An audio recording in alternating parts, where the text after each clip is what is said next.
the proving grounds of how this night works, had witnessed approximately 17,000 combat demonstrations over its 4-century operational history. Military observers from 600 species had gathered in these crystalline amphitheaters to showcase their latest war machines, their most devastating weapons, their pride and joy wrapped in ablative armor and powered by miniature stars.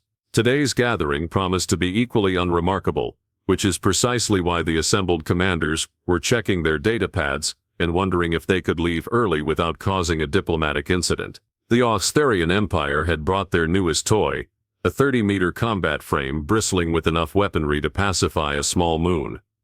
The pilot, a decorated warrior named Gauss the Unyielding, stood in the Mech's command throne like he'd invented warfare personally. His species had conquered 47 systems through superior firepower and an unfortunate tendency toward unnecessary property damage. They were very proud of both statistics. In the observation deck, representatives from the Federated Trade Compact shuffled their appendages and tried to look interested.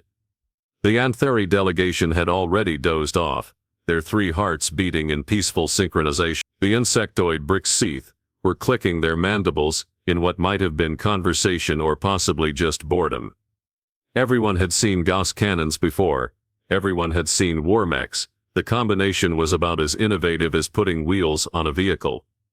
Then someone noticed the empty seat. The humans had been allocated a spot in the front row, which was itself a clerical comedy of errors that several bureaucrats would later be demoted for. See, humanity had filed their application for compact membership using an outdated form, version 7.3 instead of 7.4, which had accidentally listed them under established military powers, rather than primitive species requiring observation and possibly quarantine. Nobody had bothered to verify because, honestly, who reads the applications? They had a backlog of 17,000 species waiting for process. So here humanity sat, or rather here humanity's seat, sat empty while everyone else wondered if the species had simply forgotten about the invitation. This would have been embarrassing for the humans, if any of them were present to be embarrassed. Garlax the Unyielding powered up his mech's primary weapon systems. The Gauss cannon began its charging sequence with a whine that set several species' auditory organs tingling unpleasantly. Magnetic coils spun up to operating frequency. Targeting computers locked onto the reinforced test barriers 3 kilometers downrange. The barrel, a beautiful piece of engineering capable of accelerating a tungsten carbide slug to 0.03 times light speed, began to glow with induced current. That was when she walked in. The human representative arrived 16 minutes late carrying a thermal beverage container and what appeared to be a portable communication device. She wore no armor, no environmental suit, no ceremonial military dress, just fabric clothing that looked like it had come from a corporate office, sensible footwear, and an expression that suggested she'd rather be literally anywhere else in the galaxy. She was, by all observable metrics, spectacularly average. 1.7 meters tall, standard bipedal configuration, bilateral symmetry, 2 eyes, forward-facing, 1 mouth, hair tied back in what human databases would call a professional bun, the kind of being you'd pass in a space station corridor and immediately forget existed. The Antheri delegation woke up. This was already more interesting than the mech. The human located her seat, sat down and immediately pulled out her communication device. Her thumbs began moving across its surface with practiced efficiency. Several alien observers, who'd done their homework on humanity, recognized this as texting, a primitive form of written communication that somehow still persisted despite the availability of neural interfaces and quantum entanglement messaging.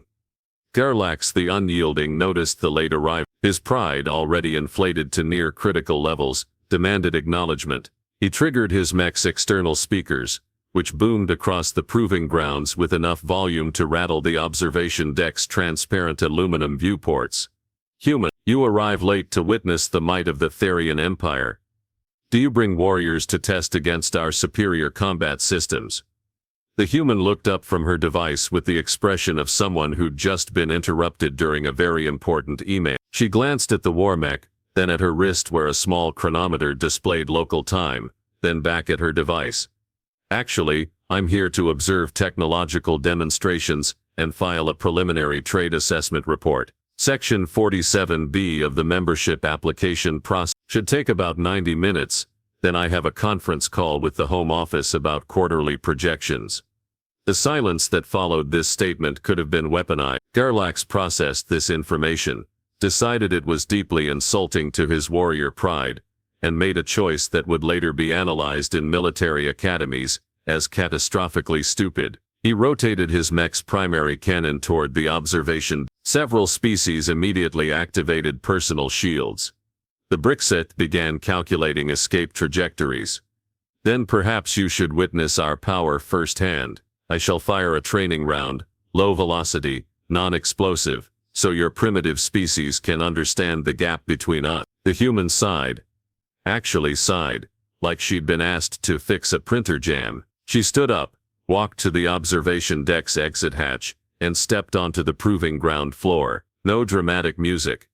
No battle cry. Just a middle-aged member of a species nobody had heard of, 6 months ago, standing on reinforced duracrete, while a 30-meter war machine pointed a cannon at her general vicinity. She checked her watch, local time 14:37. She had 23 minutes before her next scheduled task. Sure, go ahead, make it quick though. I've got a thing at 3. Gerlach the Unyielding fired his Gauss cannon at approximately 40% maximum velocity. The tungsten carbide slug, massing 7 kilograms, accelerated down the barrel in 0.003 seconds. It emerged with enough kinetic energy to punch through starship hull plating. The sonic boom rattled the observation deck. The air itself seemed to scream in protest at the violence being done to local physics. The human raised her right hand, extended her smallest finger and caught the shell mid-flight. Not grabbed, not blocked. Caught. Between her pinky finger and her thumb like she was picking up a dropped stylus. The slug's momentum transferred into her body and she absorbed it the way an ocean absorbs a raindrop. Her feet didn't budge. Her arm didn't buckle. She didn't even blink. She held the still hot shell up to eye level, examined it with mild professional interest, then glanced at her watch again. 14 seconds. Barely worth noting. In the observation deck, the Anthari delegation's 3 hearts all stopped simultaneously. The brickset achieved emergency flight, despite being in a pressurized environment. Someone's translator unit caught fire from processing too many variations of the same panicked expletive, being broadcast across 17 different communication frequencies. The human looked at the shell, looked at the war mech, looked at her watch one more time, and spoke with the tone of someone leaving a performance review. That's your primary weapon system? Kinetic accelerator, magnetic coil assembly, tungsten carbide projector. This is basically a railgun with delusions of grandeur. We've had these since the 21st century. Is there going to be an actual demonstration or is this the whole thing? She flicked the shell back toward Gerlach with her pinky finger. It flew faster than when it had been fired, crossed 3 kilometers in a blink, and embedded itself in the war mech's supposedly impenetrable chest armor with a sound like a gong being struck by a meteor. Every weapon targeting system in the observation deck simultaneously locked onto the human, then immediately unlocked when their threat assessment algorithms crashed, trying to calculate her danger level. The number kept coming back as error. Value exceeds computational parameter. The human walked back toward her seat, coffee in hand, already checking her messages. Local time 14:38. She'd given them 1 minute. That seemed generous, all things considered. Behind her Gerlach the Unyielding sat in his command throne, and had what could only be described as an existential crisis. His mech's internal diagnostics were reporting armor damage from a flicked projectile, flicked by a creature that massed maybe 60 kilograms soaking wet. The proving grounds of how Thethys and Ix had now witnessed something genuinely new. The assembled observers weren't checking their datapads anymore. They were calculating survival odds if humanity ever decided corporate paperwork wasn't sufficiently engaged. The human sat back down and resumed texting. Probably something about office supplies or expense reports. Her coffee hadn't even spilled. The emergency medical teams arrived first, which was adorable. They rushed toward the human with scanning equipment and regeneration fields, presumably to scrape up whatever remained after catching a hypersonic projectile with her bare hand. They stopped about 10 meters away when their instruments registered her biological readings as completely normal. Heart rate 68 beats per minute. Blood pressure, optimal. Stress hormones, non-existent. She was literally less elevated than someone who'd climbed a flight of stairs. One of the medics, a Felixian with 6 manipulator arms and extensive trauma experience, approached cautiously. "Excuse me, sentient. Do you require medical assistance? Our scanners indicate you just experienced kinetic impact equivalent to..." "I'm fine, thanks. Do you have the Wi-Fi password for this facility? My connection keeps dropping." The medic stared, all 6 of his eyes independently focusable, tried to process this statement and failed. He retreated to compare notes with his colleagues, who were now arguing about whether their equipment was malfunctioning, or if reality had filed for bankruptcy. In the observation deck, the real panic had begun. Not the screaming kind.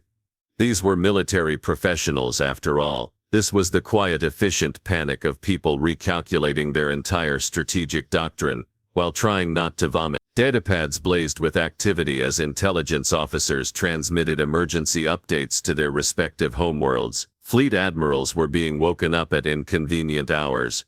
Defense budgets were being hastily revised upward. The Anthony ambassador, Commander Wexthal, accessed the Federated Compact's central database with trembling appendages. He pulled up humanity's admission file, the one that had been rubber-stamped by some intern who probably wasn't getting promoted this century. The file was embarrassingly sparse. Basic biometrics, atmospheric requirements, a few cultural notes that mentioned something called coffee as being critically important to human function. Then he found the planetary survey data for Earth, and his 3 hearts started doing very concerning things.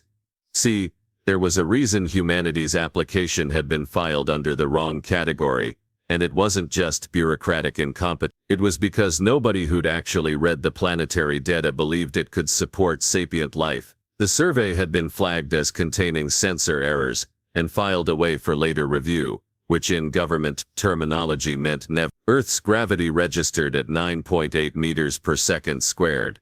For context, most civilized worlds hovered around 6. The Wexthurian homeworld, which produced their famously robust warriors, clocked in at 7. Earth was a high-gravity nightmare that should have crushed any complex life into evolutionary paste. The atmospheric pressure at sea level was 101 kilopascals. Standard comfortable range for most species was 70 to 80. Humans literally lived at the bottom of an ocean of air so dense it would cause joint pain in half the Compact's member species. The oxygen content was 21%. 21. The Anthony breathed oxygen too, but at a civilized 8% concentration. Pure oxygen was used as an industrial oxidizer. These humans were walking around breathing what most species considered a fire hazard. But that wasn't the really horrifying part. Wexthal kept scrolling, his translation software struggling with the sheer absurdity of the dead. Earth's biosphere was classified as hostile in 47 different categories. Weather patterns included something called hurricanes, that made most species' superweapons look like gentle breezes. The tectonic activity was off the charts. The planet's crust literally shattered and reformed on regular intervals. Volcanic eruptions, tsunamis, earthquakes, and the indigenous life forms. Oh, by the 7 sacred voids. The indigenous life forms. Earth's apex predators weren't the humans. Humans had apparently clawed their way to the top by being better at persistence hunting than creatures that could bite through bone. There were cats on Earth that could decapitate prey with a single swipe. Bears that could flip over rocks massing several hundred kilograms while foraging for snacks. Birds that could spot prey from 2 kilometers away, and dive at speeds that would liquefy most species' internal organs. Humans had evolved alongside these creatures, competed with them, domesticated some of them, which was its own special kind of insanity. The database included a video file labeled Human Physical Capabilities. Athletic competition. Wexthal played it with the growing horror of someone watching a disaster unfold in slow motion. Humans throwing spherical objects at velocities that would require mechanical assistance for most species. Humans lifting metal weights that massed more than they did. Humans running for hours without stopping. their internal cooling systems allowing them to literally sweat their way through endurance challenges that would kill most beings through heat stroke. One segment showed a human female similar build to the one currently checking her email in the proving grounds, deadlifting 270 kilograms, for fun, as exercise. The video description mentioned this was impressive, but not record-breaking. Wexthal's translator helpfully provided context. The human currently sitting in the observation deck probably had similar capabilities. She wasn't a soldier, wasn't an athlete. She was an accountant, a civilian, someone whose primary job involved manipulating financial data and attending meetings. The implication hit him like that Gauss cannon shell should have hit her. If this was a normal human, what in the name of entropy were their actual warriors like? He pulled up more human military history. Oh good. Oh, that was just wonderful. These creatures had spent most of their recorded civilization fighting each other with escalating creativity. They'd invented thousands of ways to kill, ranging from pointed sticks to weapons that could crack planets. They'd fought wars in every environment their world offered. Underwater, underground, in frozen wastelands, in baking deserts, in the air itself. They'd gone to war over resources, territory, ideology, religion, and in at least one documented case, a wooden bucket. They'd developed tactics for every conceivable scenario, and several inconceivable ones. They'd created special forces units trained to operate in conditions that would require environmental suits for other species. And then, after developing all this military capability, after becoming the apex predator on a death world that actively tried to kill them daily, after proving they could survive literally anything their hellish planet threw at them, they'd looked up at the stars and said, "Sure, let's go there too." They'd strapped themselves to controlled explosions, and punched through their atmosphere using nothing but chemistry and audacity. They'd built space stations, colonized their own moon, which had no atmosphere and would irradiate most species into genetics. They'd sent probes to every planet in their system, including one where the atmospheric pressure would crush most starships like empty beverage containers. Wexthal closed the files. His appendages were shaking. Around him other commanders were reaching similar conclusions. As they accessed the same database, the observation deck had gone very, very quiet, except for the sound of the human's fingers tapping on her communication device. Down on the proving grounds, Gerlax the Unyielding had finally rebooted his consciousness. His mech systems were demanding immediate repairs. The dent in his chest armor was perfectly finger-sized. The proving grounds of how this day sang had witnessed 17,000 combat demonstrations over 4 centuries. And today's promised to be equally forgettable. Military observers from 600 species gathered in crystalline amphitheaters to watch the Yikes-Therian Empire show off their newest toy, a 30-meter war mech bristling with enough weaponry to pacify a small moon. The pilot, Gerlax the Unyielding, stood in his command throne like he'd personally invented the concept of violence. Most delegates were already checking their datapads, wondering if they could leave early without causing diplomatic incidents. The Antherae had dozed off. The insectoid Brixanth were clicking their mandibles in what might have been conversation, or possibly just terminal boredom. Everyone had seen Gauss cannons before. Then someone noticed the empty seat allocated to humanity, which was itself a bureaucratic comedy of errors. The species had filed their membership application using an outdated form that accidentally listed them under established military powers instead of primitive species requiring quarantine. Nobody had bothered verifying because, honestly, who reads applications when you have a backlog of 17,000 species? The human representative arrived 16 minutes late carrying a thermal beverage and a communication device. She wore no armor, no environmental suit, no ceremonial dress, just corporate office attire, and an expression suggesting she'd rather be literally anywhere else. She was spectacularly average by all observable metrics, 1.7 meters tall, standard bipedal configuration, the kind of being you'd forget immediately after passing in a corridor. She located her seat, sat down, and immediately started texting. Several observers who'd researched humanity recognized this as a primitive communication method that somehow persisted despite available quantum entanglement technology. Gerlax noticed the late arrival. His pride demanded acknowledgement. He triggered his mech's external speakers booming across the grounds. Human, you arrive late to witness the might of the Ixtherian Empire. Do you bring warriors to test against our superior combat systems? The human looked up with the expression of someone interrupted during an important email. She glanced at her wrist chronometer, then back at her device. Actually, I'm here to file a preliminary trade assessment report. Section 47B of the membership application process. Should take 90 minutes, then I have a conference call about quarterly projection. The silence could have been weaponized. Gerlax processed this, decided it was deeply insulting, and made a choice that military academies would later analyze as catastrophically stupid. He rotated his primary cannon toward the observation deck. Then perhaps you should witness our power firsthand. I shall fire a training round so your primitive species can understand the gap between us.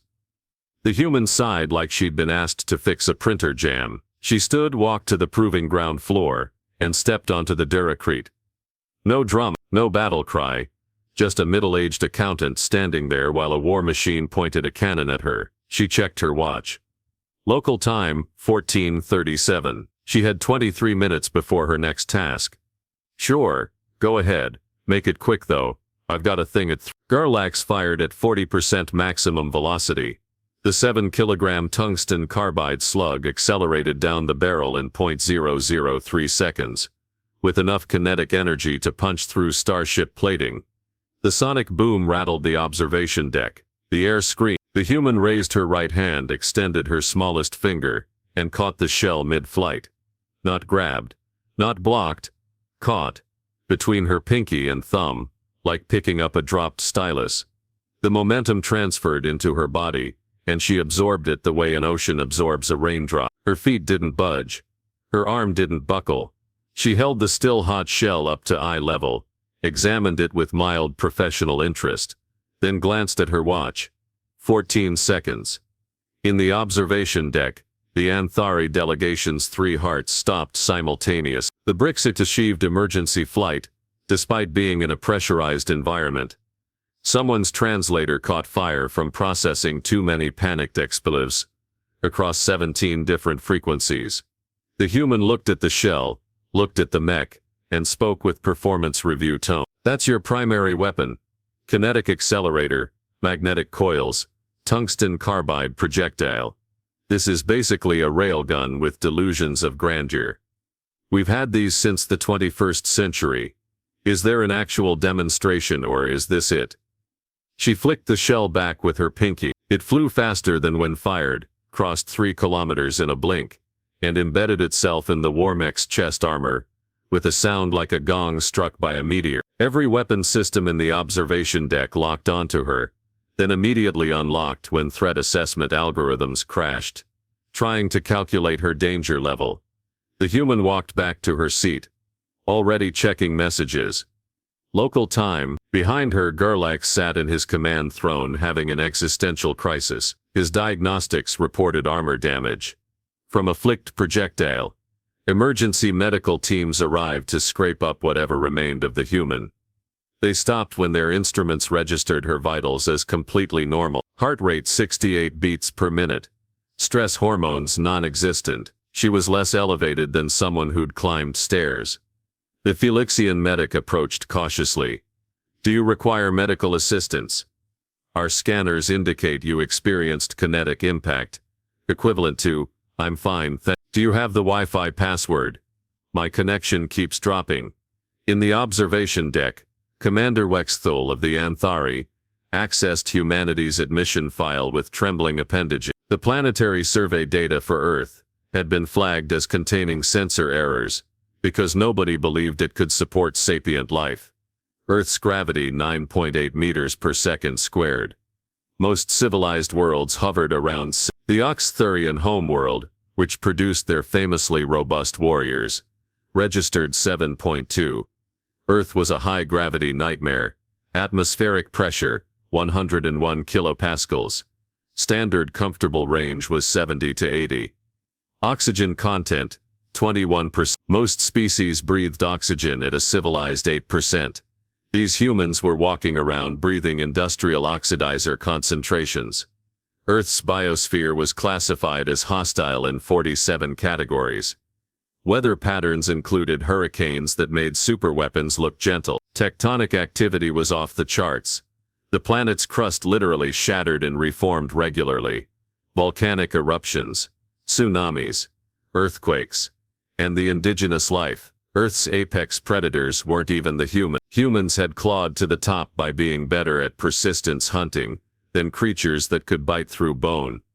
There were cats that could decapitate prey with a swipe, bears that flipped over rocks massing hundreds of kilograms while foraging for snacks. Wexthul found a video labeled Human Physical Capabilities. Athletic competition, humans throwing objects at velocities requiring mechanical assistance for most species. Humans lifting weights massing more than themselves. Humans running for hours, sweating their way through endurance challenges that would kill most beings through heat stroke. One segment showed a female deadlifting 270 kilograms for exercise. The description mentioned this was impressive but not record-breaking. The human in the proving grounds probably had similar capabilities. She wasn't a soldier, wasn't an athlete. She was an accountant, whose primary job involved financial data and meetings. Down on the grounds, Galactic had rebooted. His pride refused to accept defeat. He deployed secondary weapons, plasma casters, particle beams, micro-missile pods. Human. That was merely calibration.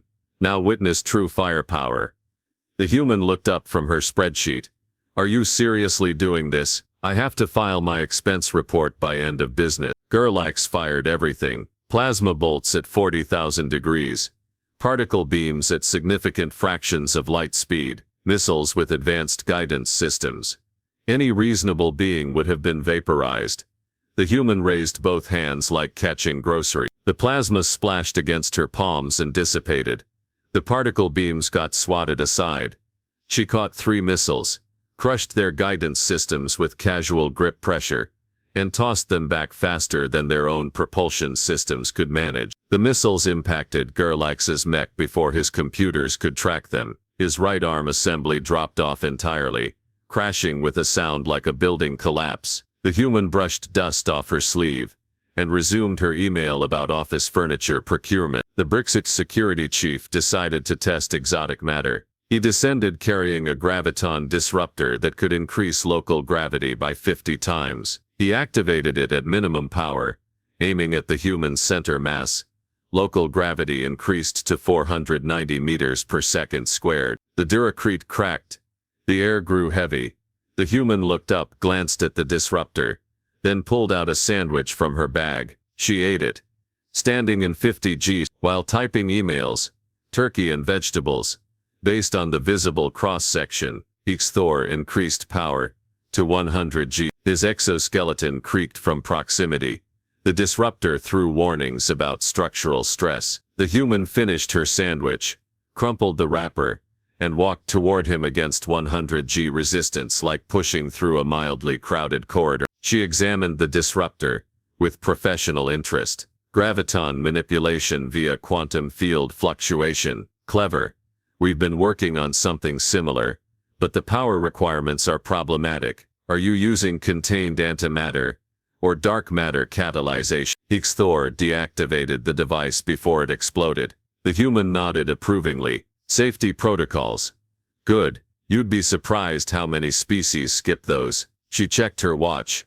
Look, I appreciate the enthusiasm, but I have a call in 8 minutes. Admiral Forksux, of the Unified Defense Flotilla, descended to the arena. His species had evolved from ambush predators and retained hunter instincts. He wore traditional combat armor, with personal shielding and optical camouflage. You've demonstrated impressive resilience against crude tools. Allow me to present a refined challenge. The human regarded him with mild interest. Is this going to take long? My supervisor gets passive-aggressive when people miss meetings. Forksux activated combat enhancement. His perception shifted into accelerated time. He moved a blur even to enhanced optics, closing 20 meters in under a second. His strike precisely calculated for non-lethal impact. The human leaned 15 degrees. Forksux shot past, tumbling uncontrolled. He recovered, struck again. She stepped aside, still typing. He tried feints, combinations, grappling maneuvers perfected over decades. She avoided everything with minimal movement, not enhanced reflexes.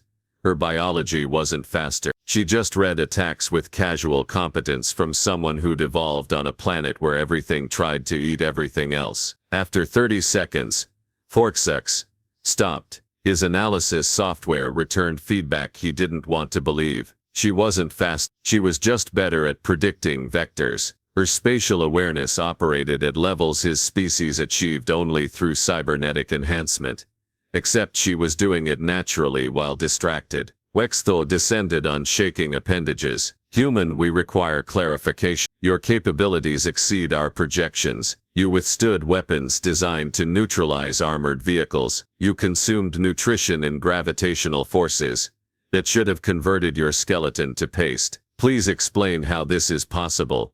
The human checked her chronometer. 4 minutes. Until her call. You want the short version, or technical breakdown.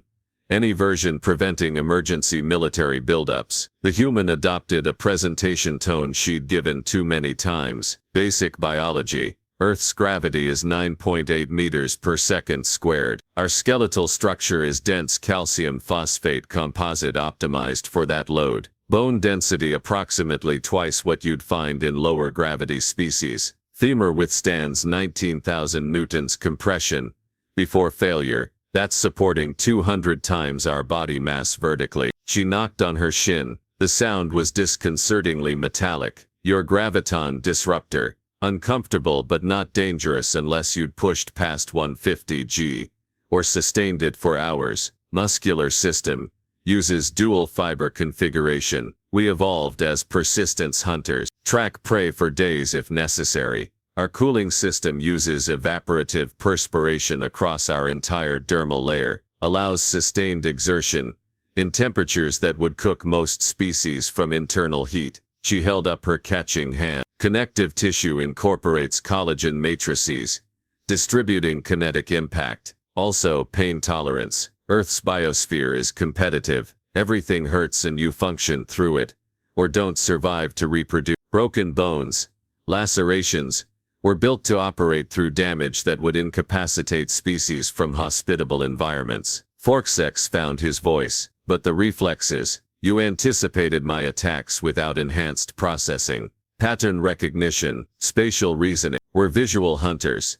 Binocular vision, depth perception, motion tracking. Spent a few 100,000 years dodging things with bigger teeth. Your attack vectors were efficient, but predictable. No offense.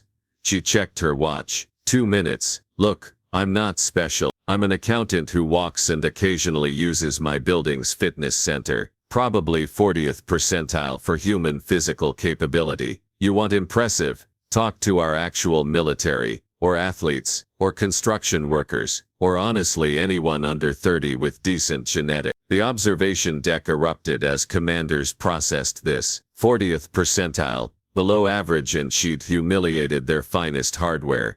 Wexthol's translator caught fire. He switched to backup. Why did your species apply for membership? With these capabilities, you could take what you wanted through force. The human looked genuinely confused. Why would we? War is expensive, destroys infrastructure, disrupts trade, tanks quarterly profits. We're here for commercial markets, technology exchanges, diplomatic frameworks. Much cheaper to file paperwork than field warships. Plus you have interesting agricultural techniques we'd like, and we have pharmaceutical compounds you'd find useful. Standard mutually beneficial trade. She pulled out a data chip. Speaking of which, I brought information about human commercial insurance products. Based on today's demonstration, I suspect several military organizations might want equipment coverage upgrade. We offer competitive rates for technology failures and structural damage from unforeseen circumstances. The chip sat in Wexthol's appendage, like an explosive. She'd come to sell insurance. She'd caught hypersonic projectiles and tanked gravitational fields, because it was on her schedule. Between expense reports and discussing insurance products, Forkses started laughing, clicking sounds building into full convulsion. Other observers joined, their laughter taking various forms across different physiologies. The absurdity had exceeded their capacity for professionalism. The human checked her chronometer. Great. Glad everyone's having fun. Now seriously, conference room. I'm 30 seconds from being late. The Federated Compact's emergency session lasted 6 hours. Humanity's membership was fast-tracked with unprecedented speed. Human military forces were restricted from conflict zones, not as insult, but necessity. Nobody wanted to discover what their actual soldiers could do. However, human security personnel were immediately approved for diplomatic protection, because if accountants were this capable, having them as bodyguards seemed prudent. Trade negotiations opened within 48 hours. Humanity gained agricultural technology and exotic materials. The Compact gained pharmaceutical research, high-gravity construction techniques, and insurance products that proved popular after everyone recalculated actuarial tables.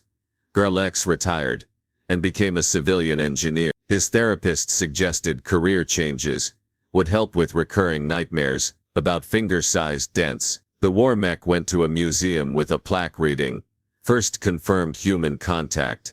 Handle with respect." The accountant finished her call on schedule, filed her report, and returned to Earth. Her assessment was 7 pages, mostly commercial opportunity analyses. She rated the proving grounds 3 stars for business facilities, citing poor Wi-Fi and limited lunch options. Her final line read, "Aliens seem nice, but fragile. Recommend careful handling during demonstration. Also recommend better coffee machines."